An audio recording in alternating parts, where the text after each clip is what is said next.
This is the empty DStacker. Notice the reload and do not use stickers on the back of the DStacker magazine.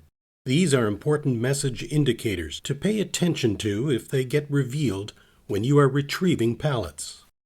Before beginning to dispense pallets from the DStacker, confirm that the indicator circles are green and the Do Not Use sticker is not visible. If the indicator circles are green, then proceed driving the walkie fully into the pallet.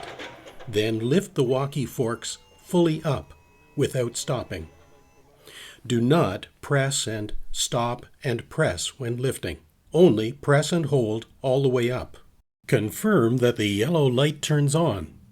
If the yellow light turns on, then lower the pallet stack until the bottom pallet is clear of the pallet above it and is near the floor. Confirm there is no traffic or personnel behind the walkie rider, then back out with the pallet. Troubleshooting condition, indicator circles. At the beginning of your pallet dispensing, if the indicator circles are red, then try to reset the circles to green by fully entering the bottom pallet with the walkie and quickly raise and lower the bottom pallet.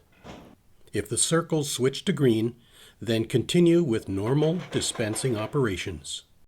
If they remain red, check the latches and inform the loader. Troubleshooting condition, yellow light. When you are raising the pallets, if the yellow light doesn't turn on, a pallet may be jammed. Inform the loader.